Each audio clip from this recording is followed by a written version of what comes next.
Welcome to week 2, class 5, where we're continuing with adverse possession. This is video number 1. The first case we're going to discuss is Valkenburg v. Lutz. Now, this case illustrates a minority approach. You see, the case that we previously reviewed and the majority approach is to rely on common law elements of adverse possession.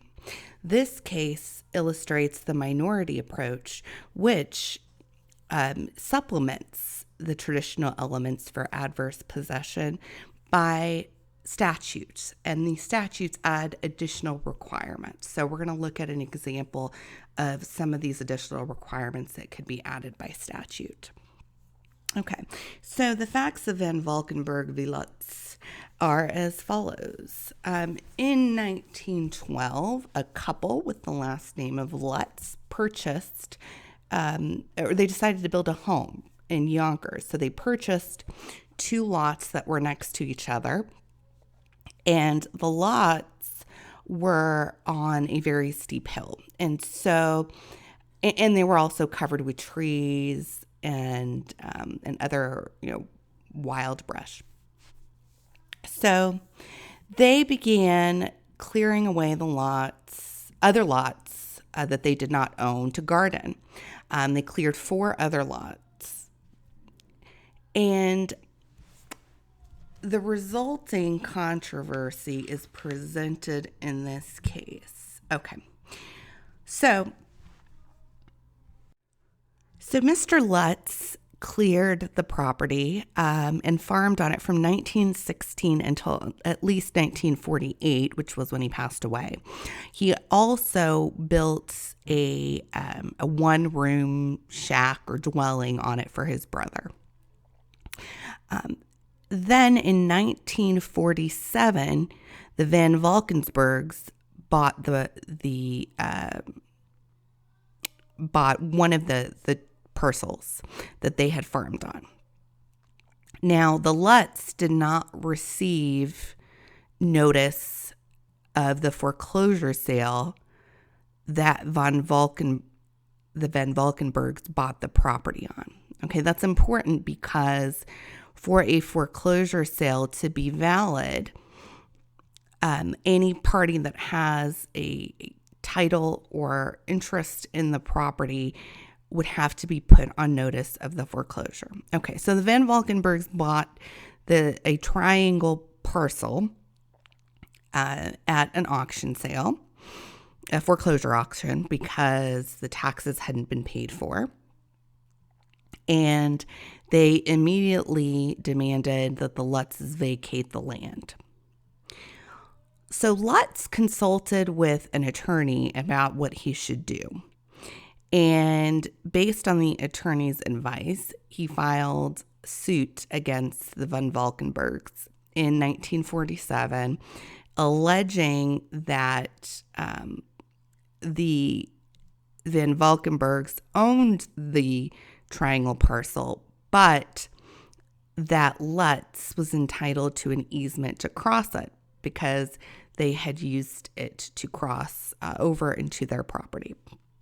Right? If you can see in this photograph how the disputed land is right here in red, and the Lutz would travel over the disputed land to get to this road over here.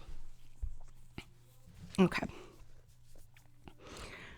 So Lutz won the case in January of 1948, and so he got an easement to cross the land. Now, an easement is not a possessory estate, meaning it just allows somebody to cross the property, but it doesn't give them title or ownership to that property. So in 1948, the Van Valkenburgs sued the Lutzes to obtain possession of that parcel. This time, Lutz hired a new attorney who asserted the defense of adverse possession. The second case was tried, and the judge found that Lutz had acquired the title to this triangular tract in 1935 by adverse possession. The Van Valkenburgs appealed, and the court is reviewing that appeal here. So the court starts on page 107, second paragraph, by reviewing the rules, the statutes.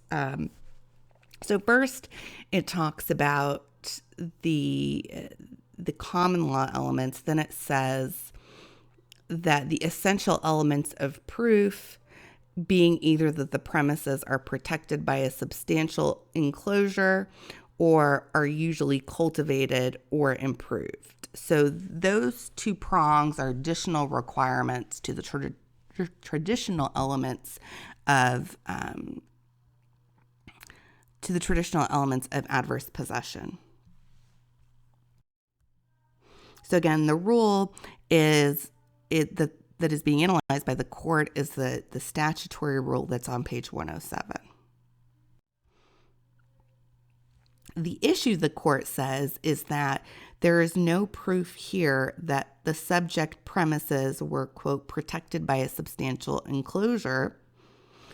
And so that leaves for consideration only whether there was evidence showing the second prong, which was that the premise was cultivated or improved sufficiently to satisfy the statute.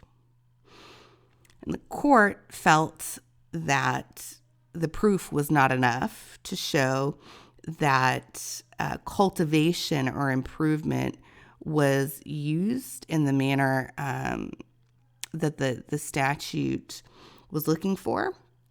And they found that the proof concededly fails to show that the cultivation incident to the garden utilized the whole premise as claimed. They take issue here with the amount of property that was used to for farming, that the majority of the property, they argue, was not used for farming, so that was not substantial cultivation.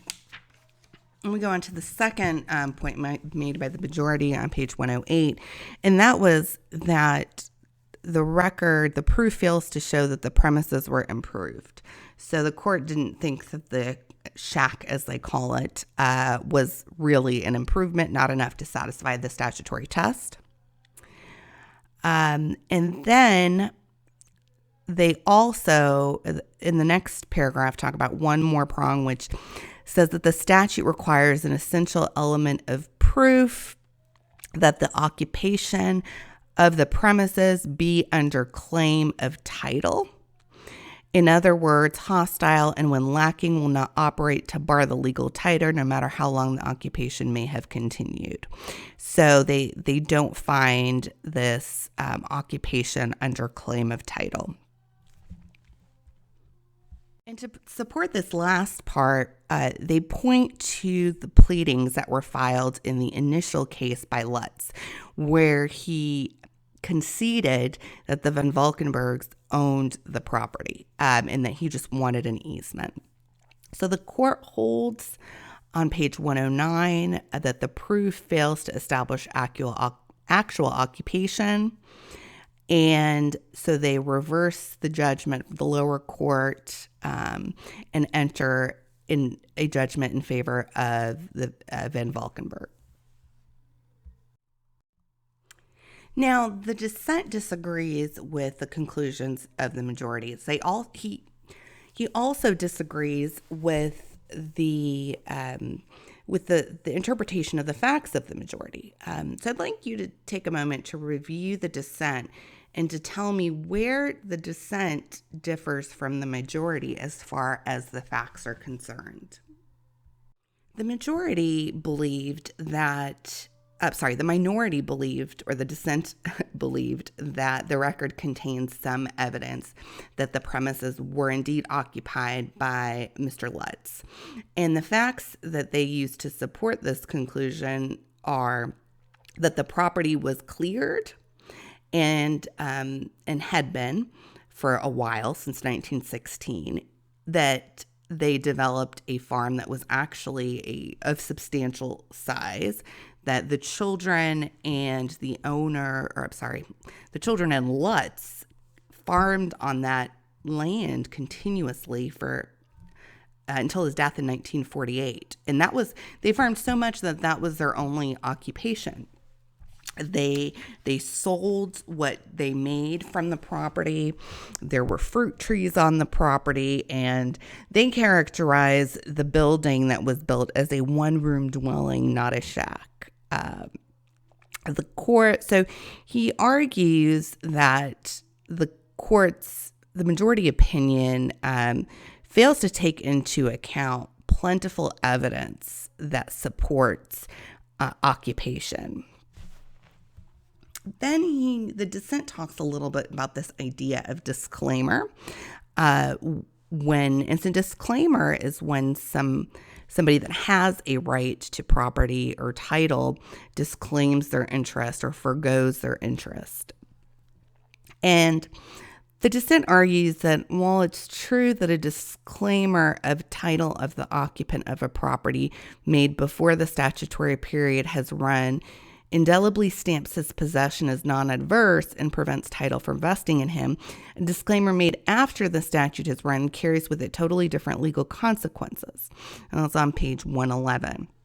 What does that mean? Well, he points out that the disclaimer that was made by Mrs. Lutz, or Mr. Lutz, during the first trial was well after the statutory period had run for adverse possession, so that he had fulfilled all the requirements for adverse possession before then. So what he did afterwards didn't count. He already had title, right? So that was another major disagreement that the dissent had with the majority. The dissent also reasoned that there is no requirement in the statute or the common law that they need to cultivate the whole plot of land. And so he questions the majority's decision. And in short, he thinks that the majority erred, that William Lutz actually occupied the property in the suit for over 15 years. So what do you think? Which side was right? Who do you agree with, the majority or the dissent? Now, according to the majority, what state of mind was required in order to find adverse possession and to make claim of title? Was it good faith, bad faith, or was it another standard? And did Lutz meet any of these standards according to the court? The majority opinion here is actually inconsistent. They imply on page 108 that Lutz's occupancy was not adverse because there was a shack that was built on it. Lutz knew it was not on his land, and so this suggests that good faith is required. But then later on in the same page, the court states that Lutz's occupancy was not adverse because when Lutz built his garage, which encroached on the disputed tract, he thought it was on his own property. So this suggests that bad faith is required. So the court oscillates back and forth between whether or not good faith or bad faith is required. The dissent, in contrast, they hold that good faith is unnecessary. Now, it's interesting to note that today New York does require good faith.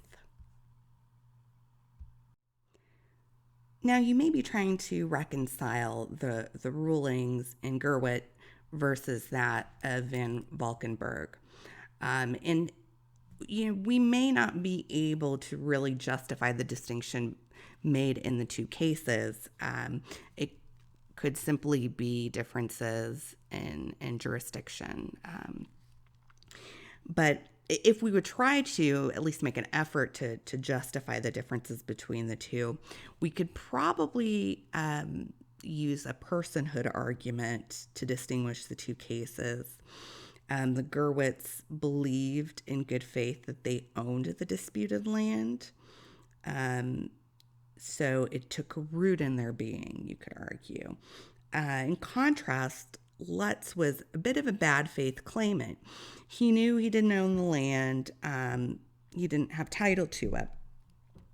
And so, arguably, his strength of title was weaker and his connection was weaker. It's possible. We could possibly use the personhood argument. But if we consider other facts, we could argue that Gurwitz used the land rarely, whereas the Lutzes used it regularly. So if we are thinking of the Lockean or labor theory, then that would support the Lutz's productive use of the land. As far as other policies are concerned, neither case involves the goal of correcting title defects. So it is really difficult to figure out why these two courts came up with such different decisions. But it does go to show you how much the application and interpretation of these elements can differ by jurisdiction.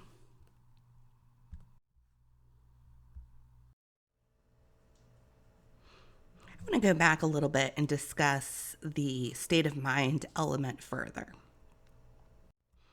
As you recall, one of the elements to adverse possession is that the possession be adverse and hostile. What exactly does adverse and hostile mean? All states agree that possession stemming from true owner's consent does not meet these requirements. So if the owner gives consent to somebody to possess the property, then that person cannot hold it in a manner that is hostile. Okay.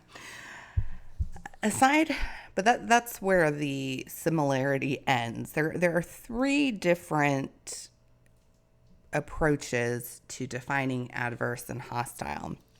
And the first, some jurisdictions believe that the possessor needs to believe in good faith that she is the owner of the land. So it's the good faith requirement. The possessor needs to believe in good faith that she is the owner of the land. Other states require bad faith, right? So they require that the adverse possessor knows that they are not the owner and intends to take the property away from the owner of title. So they require this bad faith. And the third group of jurisdictions, which is the majority of jurisdictions actually, find that the claimant's state of mind is irrelevant. So they don't look to the subjective state of mind and all of the claimant. What's a little bit confusing is that some of these jurisdictions in the latter category will say that the state of mind of the claimant is irrelevant, but at the same time, they will have a requirement for something called a claim of right. Now, the claim of right makes it seem like there is something additional that's required to meet the adverse and hostile element. But in reality, if you meet all of the other elements of adverse possession, then you have also met the claim of right. So in actuality, in these jurisdictions, the claimant's state of mind is still irrelevant. Which of these approaches do you think is best? Our next case is Fulkerson v. Van Buren.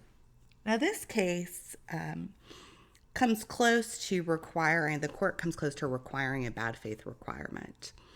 And it's also a good example of how a claimant can make an argument that they use the land more productively than the actual owner does. Now, the claimant here doesn't win on this argument, but at least you can see how that argument is made. Let's look at the facts. In the facts of this case, Fulkerson owned a rural parcel. It was about 4.5 acres large. and it had a church building on it. So you can see in this picture how Fulkerson's house was over here in the far corner, and the church was all the way over here. So it's quite a distance, right? So in 1985, the congregation of the Progressive Church came in and occupied the property. They cleaned it up, they repaired the building, and they began using it for church services, and they did so without getting the permission of Fulkerson. Here's a picture of what that church looks like. At some point, probably around 1992, Van Buren learned that Fulkerson held the title for the land. And so he went to him and asked him for a quitclaim deed, which would have given them title. Fulkerson refused. The church then proceeded to ignore Fulkerson's demand in 1994 to leave the premises, and Fulkerson brought an ejectment action in 1995. So the trial court ruled for the church, and here the Arkansas Court of Appeals was looking to see if they ruled correctly.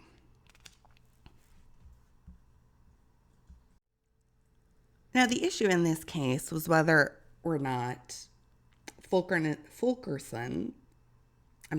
Buren's state of mind was that of reached the definition of hostility.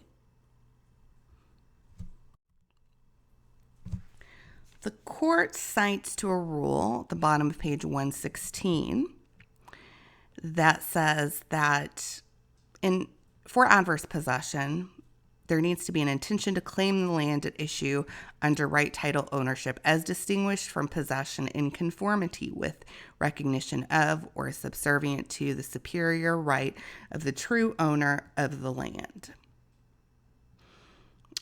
They also conclude that Reverend Van Buren's testimony showed that the church's congregation was really unsure about their interest in the land, and that Van Buren also at one point recognized that Fulkerson owned the land. And they spend a bit of time going into what the differences between why they came to this conclusion.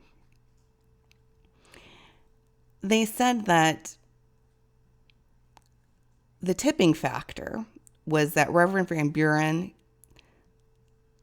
given that a possessor of land does not possess adversely if, while in possession, he recognizes the ownership of the right title holder to the land, and given the proof of the possessor's intention to hold adversely must be clear, distinct, and unequivocal, and must have lasted for 7 years, they found that the lower court erred in their judgment, and they reversed. So again, the decision hinged on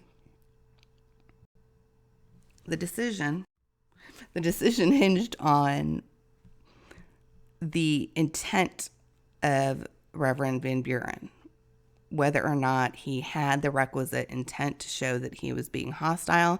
The court found that he didn't because he recognized that Van Buren had ownership, and as a matter of fact, he went and asked him for a quitclaim deed.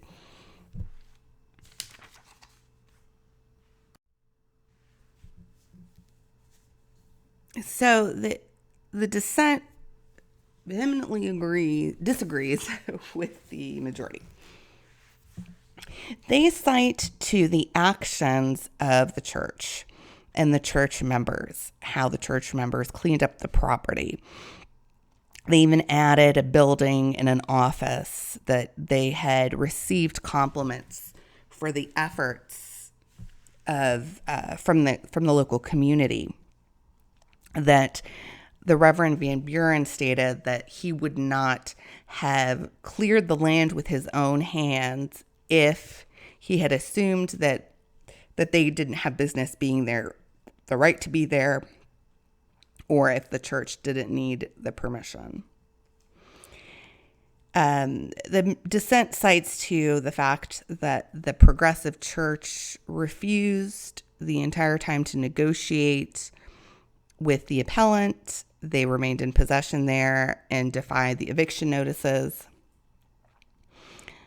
The dissent also disagrees with the majority in that the dissent doesn't believe the church recognized the appellant's ownership. And second, the dissent believes that the church demonstrated hostile intent. Thirdly, he disagrees with the majority's interpretation of the definition of hostile intent. He writes at the bottom of his opinion on page 119, "For possession to be adverse, it is only necessary that it be hostile in the sense that it is under claim of right. Title or ownership is distinguished from possession in conformity with, recognition of, or subservience to the superior right of the owner."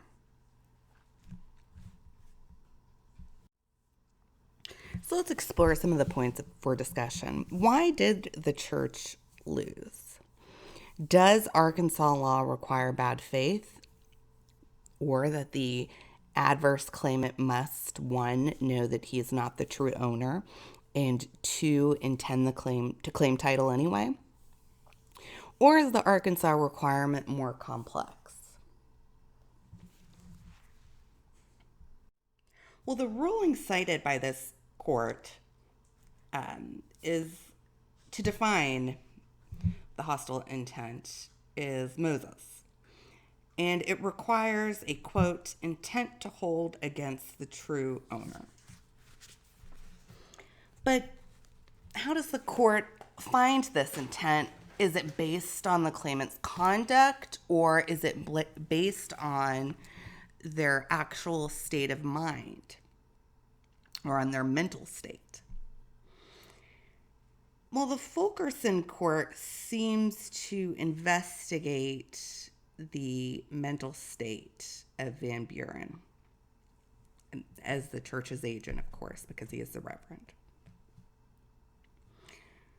So the court cites to Van Buren's testimony, if you go to page 117, they cite to where Van Buren testified, "I didn't know how or what kind of possession the church had."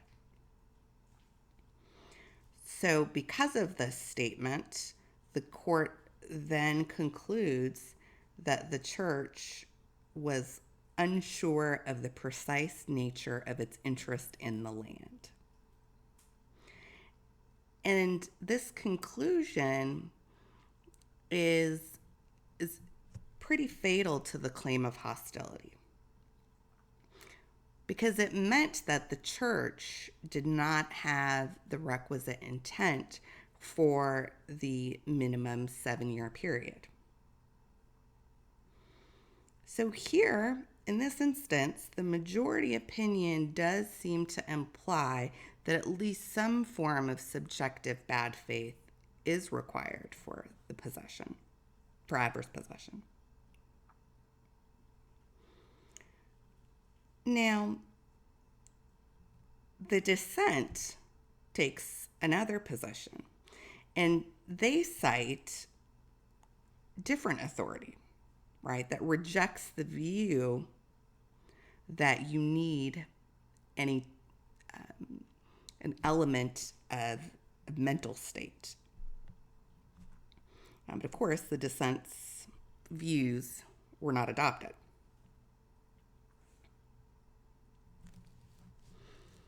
Well, then the question is, how does that one statement made by Van Buren in his testimony outweigh all of the other conduct of the church that the church had all of their actions that they had done over a 7-year period that perhaps were adverse to the owner.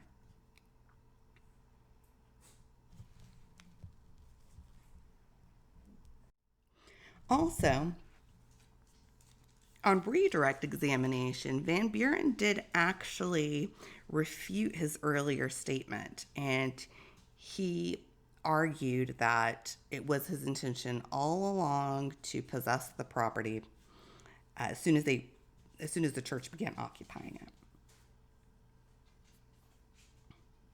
So, why should the law require bad faith for adverse possession?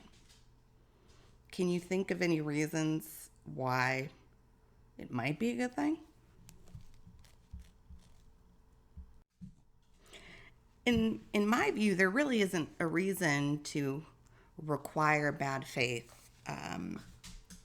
In fact, it's kind of contrary to public policy that we would reward somebody who is intentionally trying to take the land of another away. We, in essence, by requiring bad faith, are punishing good faith occupants. It's also inconsistent with a lot of the justifications that we had for adverse possession.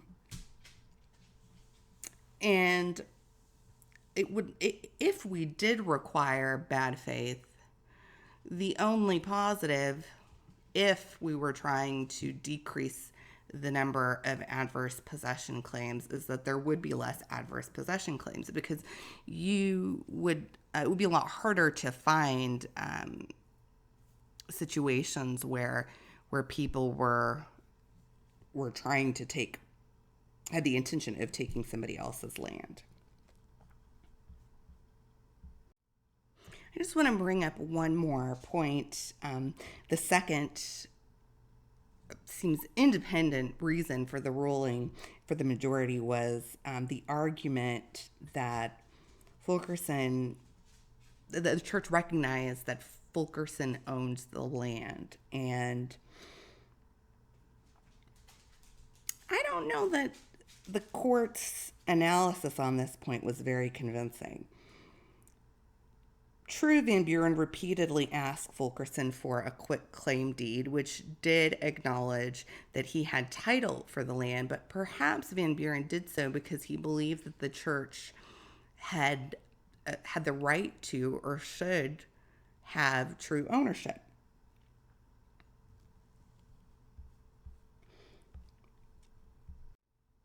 The court's analysis hinges on a statement that when Fulkerson told Van Buren that he had the legal title for the land, Van Buren, quote, accepted that as a fact, end quote. Do you think that's enough to show, or does that communicate to you that Fulkerson, that Van Buren was acknowledging or accepting that Fulkerson had title? Or could there have been other reasons? Could he perhaps have just been polite? Could he have just been acknowledging the fact that at the recorder's office, Fulkerson's name was still on the title? I think that there are some other arguments that can be made here. Our next case is Tioga Coal Company versus Supermarkets General Corporation. It's a Pennsylvania Supreme Court case, and in it, the court adopts an objective standard or objective test for hostility. And so rather than looking at the subjective state of mind and looking to see what the defendant was actually thinking, it instead looks at the claimant's conduct and uses that to support the hostility element. So again, here we're looking at a situation in which the court does not apply the subjective state of mind, but but they apply the objective test for hostility. So it provides a pretty good contrast for Fulkerson. Now let's go ahead and take a look at the facts of the case. All right, so from about 1948 to 1978, which is 30 years, the Tioga Coal Company possessed a strip of land in Philadelphia. So this strip here, you can see it, the disputed land here in purple.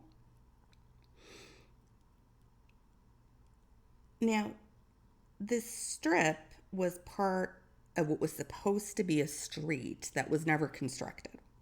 And the Tioga Company took control of this area by putting a gate that controlled access to the strip.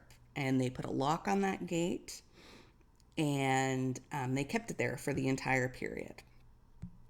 So the facts of the case show that Tioga met all of the requirements of adverse possession except for hostility. And so the trial court ruled that Tioga's occupancy was not hostile because Tioga thought its true owner was the city, when in fact it was owned by Supermarkets General Corp. So the court reasoned that Tioga did not intend to claim title against the true owner. So they looked at two things. First, they said that they looked at subjective intent, was what the trial court did. And the trial court emphasized that intent needed to be aimed at the actual owner of the land, not who the possessor thinks is the owner of the land. Here, the Pennsylvania Supreme Court disagreed, and they reversed the trial court's decision. Let's take a look at why. We already reviewed the facts, and we said the issue in this case was whether Tioga had failed to establish that its use or possession of the street was hostile or averse to the owner of the land.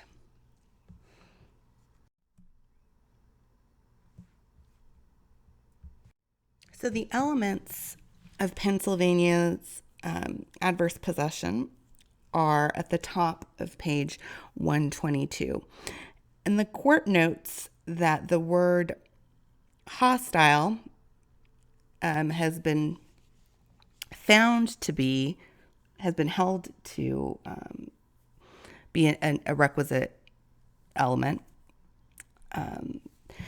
but that the courts have interpreted it not to mean ill will or hostility, just to imply that the claimant has the intent to hold the title against the record title holder.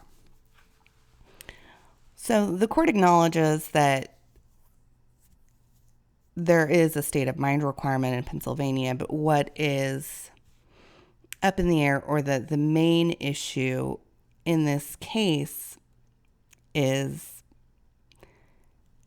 how the state of mind requirement needed to be shown.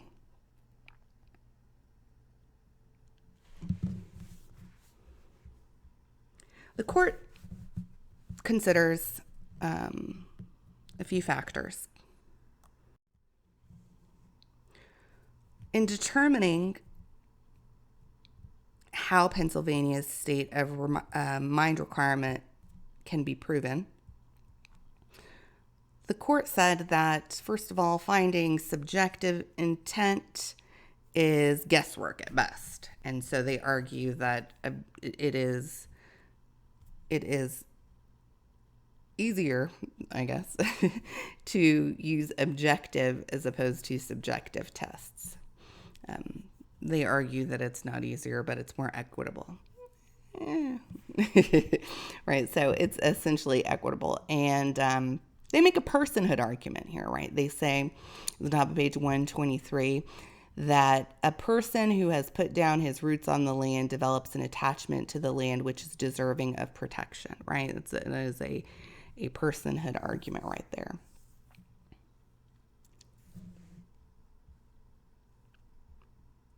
The court further argues that this personhood argument is sound public policy.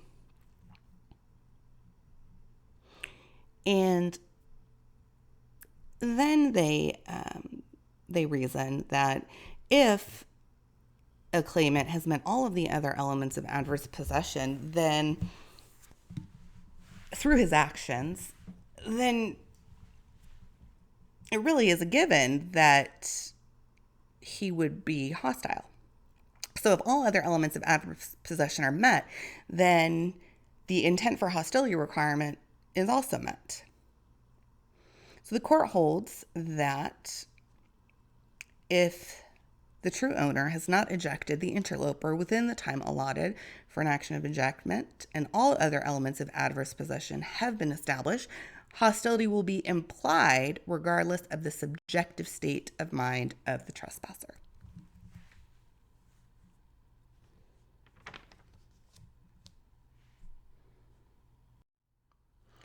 The dissent disagrees with the majority, particularly on the idea that intent or the actions were enough to satisfy the intent requirement. The dissent would require that those actions or hostility be aimed against the record title owner and not somebody else. So the fact that the toll company thought that the state or the city was the owner of the parcel made it so that the intent requirement was not met in the eyes of the dissent. So we've looked at what comes close to a bad faith requirement. We've looked at more of an objective standard that is met by the other elements.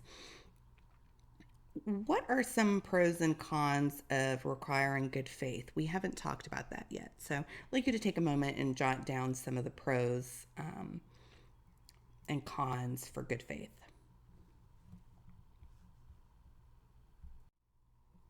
All right, the pros. One of the pros is that it serves the goal of correcting title defects. So if somebody feels that or thinks that they are the owner because somebody that sold them the property pointed out the wrong property lines or the surveyor made a mistake, then requiring good faith would allow adverse possession to correct title issues. Another pro is that it could protect reasonable expectations of the occupant, including the personhood benefits. And the third is that it can avoid some unjust enrichment concerns. So we don't have to worry about folks that are what they call land pirates going out there and purposefully trying to divest people of their land.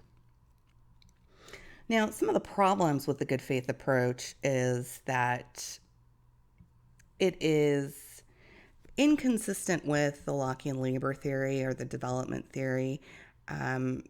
So it focuses more so on the personhood theory, but it doesn't reward people for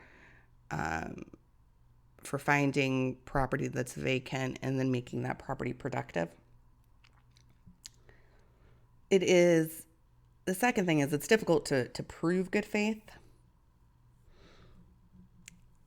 Perhaps the third is the results of applying the good faith standard are less predictable than the objective standard, we'll say. So you might have more litigation or continued litigation. All right, time for our last subsection, improving adverse possession. and we are going to talk about a case where there is a good faith owner, not a good faith requirement, but there is a good faith owner. The purpose of discussing Howard v. Kunto is to demonstrate this concept called tacking that you can use in adverse possession cases. So adverse possession claims usually arise out of two different procedural situations. The first is when the claimant or the adverse possessor brings what's called a quiet title action. We talked about that before. A quiet title action to confirm his title, and they would come through the courts to do that. Or alternatively, the adverse possession can be raised as a defense when an owner is suing the possessor trying to get them off of the land. All right. So it's important to recognize, though, for the adverse possessor to get title of the property, lawsuit is not required. Actually, as soon as the required period ends, if all of the adverse possession elements are satisfied, then the adverse possessor automatically gets title of the property. So no litigation is needed. But people want to file with the recorder's office so that there are public land records that show that they own the land. And so to do that, you need to bring a quiet title action. And then once the court enters in a judgment, then the adverse possessor can go enter that judgment into the recorder's office, and that is recorded against the property, giving them title. So how do we calculate the adverse possession period? Well, you can add on adverse possession periods of 2 or more successive occupants. They can be added together, and that process is called tacking. Now, that usually arises when somebody meets all the requirements for adverse possession and possesses the land and then sells the land to another person who also then possesses it adversely for the requisite period of time. So we're going to look at a case that has facts similar to that. All right, this is the beautiful Hood Canal in Howard v. Kunto.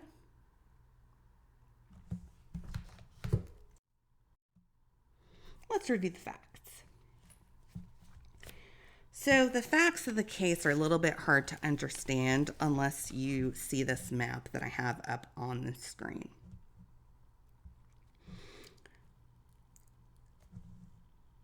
So McCall occupied a vacation home on this Hood Canal in the beginning of when Washington State was formed in 1932. Then the property was sold in succession to several buyers, one of whom were the Millers. And in 1959, the defendants Kuntos purchased the property from the Millers. And they purchased it in good faith. They thought that this was the property that right here that they were purchasing, okay? Because this was the property the Millers lived on. This was the property that McCall lived on way back when, right? But it turned out that the land described in the deed that they got from the Millers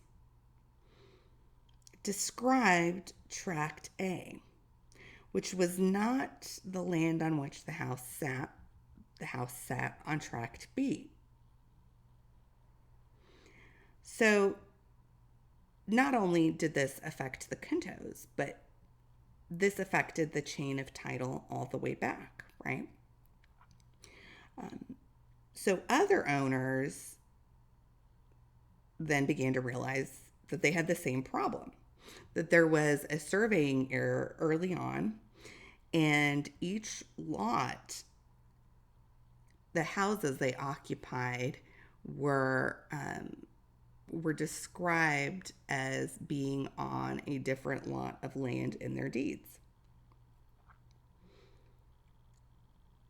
So the Howards, they realized their problems. They realized the problem, and they just exchanged properties with the Moyers, and that solved the Moyers' problem. And that gave the Howards then a lawsuit to eject the Kuntos, because the Howards would have been on this property. So this was the Howards' land. This was Moyer's house, and they just they gave Moyer the land, and they then in return wanted to get the tract B house. Okay, sorry, the tract B land.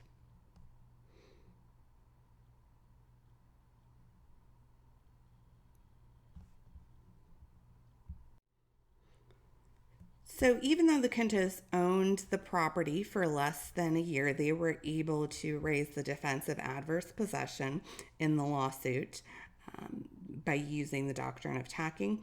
So the Kuntos lost at trial, but they prevailed at the Court of Appeals. And the issues in this case are twofold. The first is relating to tacking, and the second is relating to continuity. So the court states them in detail if you want to follow along, page 128 of your book. The two issues presented by this appeal: one is the claim of adverse possession defeated because the physical use of the premises is restricted to summer occupancy. That's the continuity claim. And the second is B, may a person who receives record title to tract A under the mistaken belief that he has title to tract B, which is contiguous to tract A, right next door, could they use tacking to tack the periods of possession? That was the second question.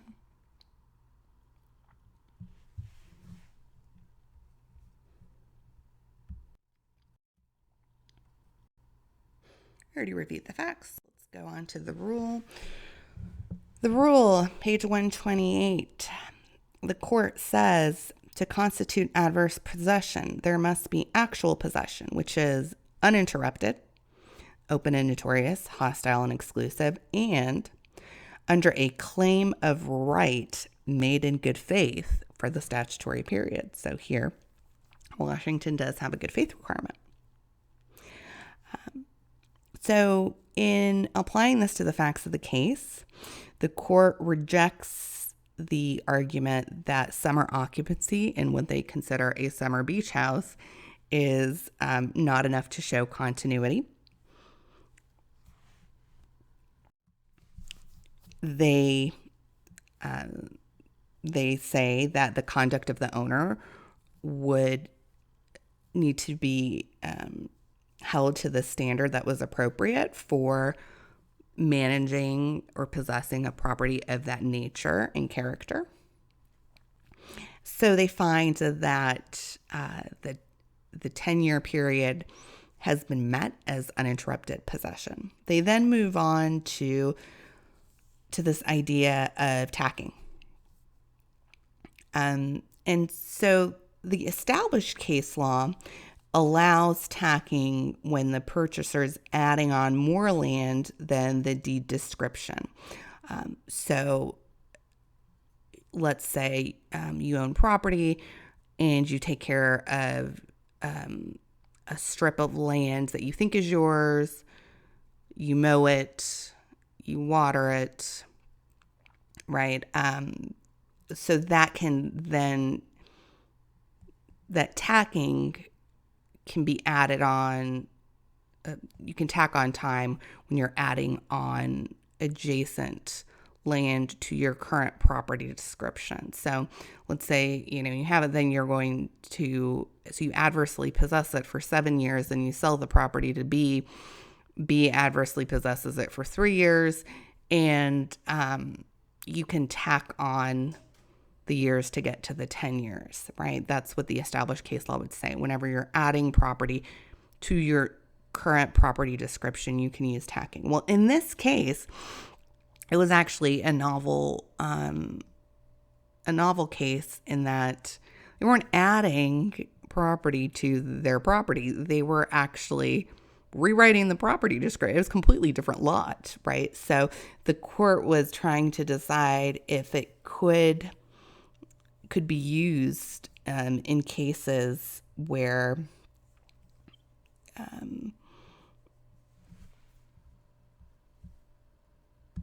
the deed doesn't describe any of the land that's occupied. Now, I want to take a moment real quick to define the term privity. So what does privity mean? The court keeps bringing it up. Well, to be able to tack or combine time, the adverse possessors need to be in privity with one another. And privity is just a legal term that means that there is a direct connection between the two parties, and that direct connection is usually established by a lease, a descent, meaning the property was passed on from one person to another when somebody passed away, or in an outright sale. And the court on page 129 say that the parties transfer title between each other, and that's enough to demonstrate that the privity of the estate has been met. Okay. So the court then cites to a public policy reason as to why they are going to decide to rule a certain way. And they say the notion of privity has its root in preventing successive trespassers from tacking on time. So by requiring that there be some type of legal relationship between the two parties, or some type of transfer of title or attempted transfer of title, then you avoid issues where trespassers just are tag teaming for tacking on time for possession. That's the public policy reason. Not quite in those words. But the court says here that, look, there's a substantial difference between a squatter or a trespasser and a property purchaser. And here we have a property purchaser, and there is a strong public policy reason why we should allow them to tack on time in this situation. So the court says that a technical requirement of privity should not, we think, be used to upset the long periods of occupancy of those who, in good faith, receive an erroneous deed description. And so here they rule, they reverse the lower court's decision.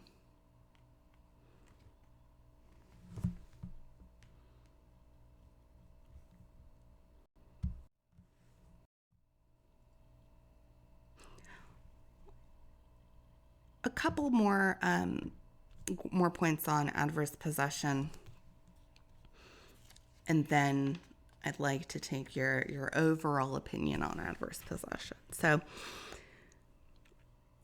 there can be some procedural issues that arise if somebody's disabled. So if somebody is disabled, the period of adverse possession is usually extended due to the person's disability. And the law recognizes imprisonment being a child or having lack of mental capacity as being a disability. Some jurisdictions also protect people who are in military service or even people who live outside the state. So how do you calculate the time then? Well, some jurisdictions just suspend the running of the time, the clock, until the disability has been removed. Others just provide a limited period of time after the disability ends within which the suit must be brought.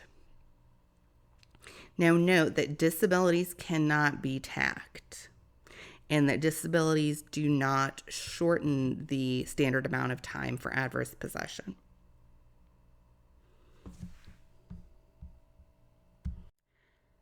Another couple of points about adverse possession is that how the title the owner holds in the land is important. They typically need to hold a fee simple absolute. Hold that thought. You're wondering what it is. We'll go over it next, but just keep that in your pocket for later. Another tidbit is that in most jurisdictions, adverse possession can't be asserted against land owned by the state or local governments. All right, let's do some tacking hypos. So, under the Howard approach, is tacking allowed in the following situations? I'd like you to assume that the jurisdiction has a 10-year statutory period. Question number 1. A occupies O's land for 6 years. A then tells his friend, B, you can be here if you want, but I'm leaving. B occupies the land for 5 more years. Under the Howard approach, is tacking allowed in that situation?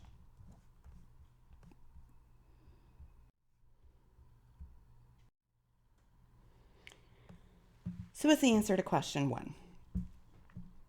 Well, tacking is not going to be allowed in this case. You can go back to the test given by the court in Howard about privity. The court said that there needed to be a reasonable connection, and just friendship is not going to be enough. So these seem more like 2 successive trespassers than bona fide, good faith adverse possessors. All right, let's take a look at the second hypothetical question. C occupies O's land for 2 years. C then tries to convey the land to her sister, but the deed C uses for this purpose is invalid. D occupies the land for 9 more years. So applying the Howard approach, should tacking be allowed in this situation? And again, here we're assuming that the jurisdiction has a 10-year statutory period. Well, this one was a pretty easy one. So the answer is that tacking is allowed. This is a pretty classic scenario where the first occupant conveys title to the second occupant, but does so under a technical defect that's in the deed. And so in this case, tacking would be allowed. And that is it for adverse possession.